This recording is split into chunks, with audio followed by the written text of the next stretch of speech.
I'm thinking he's ready. You know, he's been through the trials and tribulations. He's the King Slayer, and he's got the power. He's been there before, so he was just there. He knocked the guy down, so he knows what he needs to do. Lennox Lewis lit a fire under the heavyweight scene by declaring Dubois exposed Usyk's weakness and is coming to finish what the ref stopped. It's not an easy task, but he's definitely the man that can go through with it. He's done the work. He's gone through the pedigree, and he's a certified champion. So, you know, I think he has big hopes on doing it. He's going to do it. Lennox Lewis stirred the pot with a bold statement ahead of the highly anticipated rematch between Alexander Usyk and Daniel Dubois, claiming that the referee gave Usyk an unfair advantage in their first fight, and even went as far as saying Dubois should have won. His take has added fuel to the fire for what is already a red-hot build-up to a massive heavyweight showdown on July 19th at Wembley Stadium, where the two will once again clash, this time with all four major heavyweight belts on the line. According to Lewis, Dubois not only exposed a weakness in Usyk, but also has what it takes to finish the job this time around. It's definitely his place. He's at home. He's focused. He's determined. This is his dream. So, you know, there's nothing stopping him. You were there that night in September last year when he took on Anthony Joshua in front of 96,000 people. Were you shocked by what you saw that night? Not shocked. I knew Daniel had it in him. The fact that he had the confidence to go out there, even the ring walk, I could tell he's pretty solid going out there. And I was very happy for him when he won, because that shot came from right field and it met its target. When Dubois first faced Usyk back in August 2023, he was relatively new to the top-tier boxing scene. Usyk, on the other hand, was already a proven champion and known for his technical mastery. In that fight, Dubois managed to floor Usyk in the 5th round with what his camp and many fans still insist was a legitimate body shot. However, it was controversially ruled a low blow, allowing Usyk extended recovery time. By the 9th round, the Ukrainian regrouped and stopped the Brit, ending the fight and silencing the debate temporarily. But that punch in the 5th round of the first fight 2 years ago, what did you think? Well, you know, my eyes are not too good, but I would say that the ref let Alexander Usyk off in that punch. Gave him the benefit of the doubt. And I guess that's part of his journey to this rematch. Since that loss to Alexander Usyk 2 years ago, the wins are Miller, Hrgović, Joshua. This is putting together quite an elite kind of resume at the moment, Lennox. Yeah, this is what I'm trying to say. He's done the work. The work is fighting these guys and learning as he goes along and gaining the confidence as he did. So he's more confident going in there as a champion. He's not a young guy going in there. It's a guy that's been in there before. So he knows what it takes to win. So he just has to make sure he has a great plan, because he's going in there against a great warrior. And Alexander Usyk is a man that, you know, he's study you. So if you throw like two punches, he's going to be throwing 4 punches. So, you know, he's got to make sure that he rallies on his combinations, and you know, he's got the power already. So just you know, focus on speed. Since then, both fighters have had transformative journeys. Usyk took on Tyson Fury twice and defeated him both times, solidifying his place as the undisputed heavyweight champion in the 4-belt era. However, in a move that surprised many, Usyk vacated the IBF title to fulfill his contractual obligation to rematch Fury. This opened the door for Dubois, who seized the opportunity and won the vacant IBF belt by knocking out Filip Hrgović in June 2024. He then successfully defended it in September with a sensational 5th-round stoppage of former 2-time world champion Anthony Joshua. Your most famous fight yet against AJ. Was fear present in that moment? No. How can it not be? You're about to fight in front of 80,000 people against a celebrated heavyweight champion. Yeah, well, it just wasn't. It wasn't in the equation, you know. I'm not even overthinking it like that. It's not even like that for me. It's like, I've been doing this my whole life, so I'm not gonna get too overworked up about it. It's just, it's like walking in a park, or, you know, just don't overthink it. It's, you know, if you like what your guys do, your job. You don't overthink it, you just do it. These victories have significantly changed the public perception of Dubois. Once seen as inconsistent and potentially lacking resilience, he has now evolved into a confident and dominant force in the heavyweight division. That's a transformation Lewis believes makes all the difference. The former undisputed champion insisted Dubois has become the King Slayer and now carries the tools and mindset required to dethrone Usyk. He emphasized the importance of attacking the body again, referring to the controversial punch in their first encounter, hinting that Dubois now knows where Usyk is vulnerable. I stand on, well, obviously he's seen a weakness in the first fight, so I believe that, you know, there's a weakness there, you got to attack it. And, you know, don't give him no shortcuts, you know, in this fight. You know, this fight's everything. And I know Daniel's a pretty determined, focused fighter. So he's going to be ready for this fight, and that he's going to go out there and he's going to want to win. He's just going to want to win because this is his dream. Lewis isn't alone in backing Dubois to pull off what would be considered a monumental upset. Ricky Hatton also expressed faith in the 26-year-old Brit, pointing out that Dubois is now flying after his recent string of high-profile victories. Hatton recalled how Dubois entered their first bout just after a loss to Joe Joyce, making him psychologically less prepared. But now, he says, Dubois has found his rhythm and has much more belief in himself. According to Hatton, the win over Joshua particularly boosted Dubois' confidence, giving him a better shot in the rematch than he had before. Daniel Dubois, what do you make of that fight in the rematch? I think it's the best fight. I think they're the best two heavyweights in the world, and there was a bit of controversy with it last time, which goes with the grain in boxing, doesn't it? A bit of controversy, but no, I think Daniel's got a better chance than he had the first time. Yeah, what with the win off Joshua, that his confidence is massively up. Well, when he fought Usyk last time, he come off the defeat from Joyce, and you know, but now he's absolutely flying. He's got as good a chance, better chance than he had the first time around, I think. Dillian Whyte, another respected voice in British boxing, gave a more balanced perspective. He acknowledged that Dubois has had inconsistency in the past, referencing the defeats to Joyce and Usyk. However, he also recognized Dubois' recent form, saying he's currently in a great place mentally and physically. Whyte admitted it's tough to choose a winner because while Usyk has been a model of consistency, Dubois now has power and momentum on his side. He noted that Usyk has been hurt in past fights, which gives Dubois a fighting chance. I think it's a very good fight. It's a very good fight because they met before. Obviously, you just have to see what Dubois turned up and what Usyk turned up.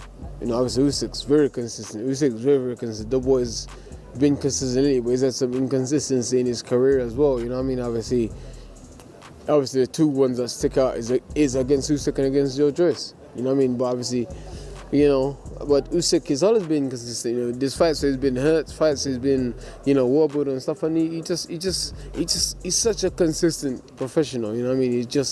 But Dubois has got power and he's got confidence, and right now he's flying high at the minute, so it's hard to pick a winner right now. On the flip side, not everyone sees Dubois walking away with all the belts. Tony Bellew, who once shared the ring with Usyk and was stopped in their fight, still sees the Ukrainian as the top dog. He described Usyk as the best heavyweight of this era, praising his intelligence and boxing ability, while Bellew acknowledged Dubois' improvements and resilience, especially after bouncing back from previous setbacks. He questioned whether Dubois can mentally cope with the pressure. Bellew didn't dismiss the Brit entirely, but reminded fans that Usyk has already made him quit once. Daniel Dubois, he challenged Usyk in the ring after the fight. These guys are begging now for the payday because they know who the king is. That's right. And these guys need him. He doesn't need them.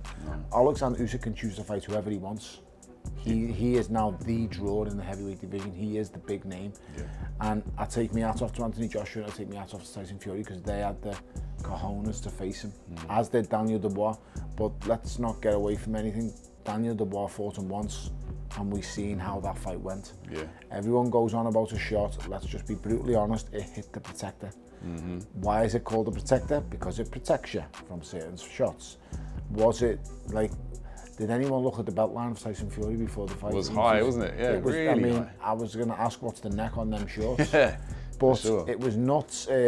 But no one said anything. No. But then ultimately when Alexander Usyk fights Daniel Dubois and his shorts are on his navel and you can clearly see his belly button at times in the fight, No one said all of a sudden is short to high. So it's whatever suits people's narrative and agendas at the time. For people who are Fury fans, do you want to say Usyk's done this or he's robbed that? For people who are Dubois fans, just look at the cold, hard facts. He hits him on the protector. The protector's called the protector for a reason. And then ultimately, look at how the fight ended up. I mean, he had enough. On his knees, wasn't he? By the end, on one knee. Carl Froch, another former world champion, also shared his thoughts on the fight. Froch admitted that Dubois is a completely different fighter now. He praised Dubois' recent wins, especially his demolition job on Joshua, calling him a new, confident version of the fighter who faced Usyk in 2023. According to Froch, Dubois now believes in himself in a way he didn't before. However, despite all the praise, Froch ultimately picked Usyk to win again. He said it's not about doubting Dubois, but recognizing how tough it is to beat someone with Usyk's skill set, discipline, and ring IQ. So, as I mentioned at the start, I'm here for the rematch for Alexander Usyk, Daniel Dubois. Second time. The first time they fought, Dubois got stopped with a heavy, stiff-looking jab from the southpaw position, and people questioned his desire and heart for the game, saying that he kind of quit. I mean, he did get dropped with a right hand, and he did just stand up in time, like 9 seconds, and the referee waved it off. But he had a really good fight. He really did give Usyk something to think about. He hit him with that low blow. It was borderline. It wasn't straight in the crown jewels, but it was a low blow, and the referee declared it no knockdown. And a big fuss and song and dance was made about it being a low blow. Frank Warren made a big deal about it, and fair enough. I mean, Dubois put Usyk on the floor, and it was borderline. And you've probably seen everything. It was ruled a low blow, so it didn't go in Daniel Dubois' favour. Usyk got 4 or 5 minutes to recover, climbed off the floor, and then ended up stopping Daniel Dubois with a solid right hand. I think it was round 9. And yeah, won the fight, defended his titles. But this is the rematch, and Dubois is a different animal. He's a better fighter now. He's had some great wins against Gerald Miller, Hrgovic. He absolutely splattered Anthony Joshua. We've seen that fight, and he's now full of confidence. He's on the crest of a wave, and he's a guy now getting into the ring really, really solidly, believing in himself. He's like a new fighter. He's now IBF world champion. He's not beaten the champ to get the title. Another unique perspective came from Dave Allen, a British heavyweight who has sparred with both Usyk and Dubois. Allen, who once suffered a brutal sparring session at the hands of Usyk, knows both men up close and personal. Surprisingly, he leaned toward Dubois in this rematch. He recognized Usyk's greatness and professionalism, but believes that Dubois' current form and power give him the edge. Allen didn't base his prediction on hype or popularity, but rather on first-hand experience and current momentum. I think Dubois is going to beat him. That's my early prediction. I know a lot of people will obviously fancy Usyk, and rightfully so. And as much as I like Dubois and think he's getting better and all the rest of it, I'd like to see Usyk win. I think Usyk's a great fella and a great fighter, but I think Dubois will win. Chris Eubank Jr. offered a more personal motivation for throwing his support behind Dubois. While national pride played a role, Eubank admitted that part of his stance stemmed from comments reportedly made by Usyk regarding his recent clash with Conor Benn. According to Eubank, Usyk suggested Benn deserved the win, a viewpoint that Eubank strongly disagreed with. Although he noted that he had previously enjoyed a friendly relationship with Usyk, the comment caught him off guard and subtly pushed him to favor Dubois ahead of the rematch. I saw something about Usyk saying that he thought Conor Benn won the fight. I don't know if this is true. I can't imagine that he watched that fight and thought that Conor Benn won, because it's just, I landed twice as many punches. But people are telling me it's true. If that's the truth, then I'm low-key rooting for Dubois. Team Dubois, absolutely. Yeah. Because that's crazy. That's really crazy to me. And I've met Usyk a bunch of times, and we've always been cool, so I was kind of shocked to see that. Altogether, the predictions for this rematch are split across the boxing world. Some legends like Chavez and Bellew are firmly in Usyk's corner, citing his unbeaten record and tactical genius. Others, like Lewis and Allen, believe that Dubois has grown into the role and now possesses the tools to upset the odds. Fighters and analysts like Hatton, White, and Froch take more nuanced views, acknowledging Dubois' massive improvement while still respecting Usyk's consistent dominance. It's a good fighter. It's a boxer. Listen, I respect all who boxing in gym, because I know it's very hard. I respect all my opponent. Daniel too, including him. Yeah. Yeah. There's also the unresolved controversy from their first meeting, which hangs like a shadow over the rematch. The low blow call in round 5 remains a sore point for Team Dubois, and even respected figures like Lennox-Lewis questioned the legitimacy of that ruling. Lewis's comments about the referee giving Usyk a shortcut have reignited debates among fans and analysts, with many now closely watching how refereeing might influence the outcome this time around. Does he have to knock Usyk out to win this fight? And is he walking in against the same Usyk, given the fact that Usyk's been in 2 battles with Tyson Fury? Yeah, you're not going to win a boxing match against Usyk. It's got to knock him out. I think let's all agree on that. Yeah, So that's the same thing when we went to Poland. We're not going to outbox Usyk and win on points. The same thing applies to this this fight, upcoming fight. Yeah, by any means necessary. But if it happens to go points, Usyk won't be in a good state to. We will win, but. The game. Daniel Dubois enters this fight not just with a belt around his waist, but with belief in his heart and fire in his fists. From being written off after the Joyce defeat to standing 1 win away from becoming undisputed heavyweight champion, his rise has been remarkable. The doubts about his heart, especially after the first Usyk fight, have largely been silenced by his performances over the past year. Meanwhile, Usyk is chasing history, aiming to become a 2-time undisputed heavyweight champion in the 4-belt era, something no one has achieved before. He has already beaten the best heavyweights of this generation, including Joshua and Fury, twice each. His record speaks volumes, and his ability to adapt in the ring has made him almost unbeatable so far. He's been sitting back in the background saying, you know, I've been boxing all these fights and, you know, I want respect. And by beating Anthony Joshua, you know, he'll get that respect because he's a quiet guy, doesn't say too much, but you can tell there's a lot of things on his mind, and being a heavyweight champion is what was always on his mind. And even the fact that, you know, he got presented the belt, he wants to prove himself in the ring and go in there and say, yeah, I deserve to keep this belt. As the fight approaches, one thing is clear: this isn't the same matchup as before. It's no longer a green Dubois against an experienced Usyk. Now it's 2 champions, both coming off career-defining wins, both with something to prove. Dubois wants to show that his success wasn't a fluke and that he belongs at the very top. Usyk wants to prove that he remains untouchable regardless of the challenger. Wembley Stadium will be the setting for what could be one of the defining moments of modern heavyweight boxing. Every fan, pundit, and fighter has their opinion, but when the bell rings on July 19th, it will come down to preparation, execution, and heart. Whether Usyk continues his reign or Dubois completes the ultimate comeback story, the sport is set for a blockbuster night with legacy, redemption, and all 4 world titles at stake.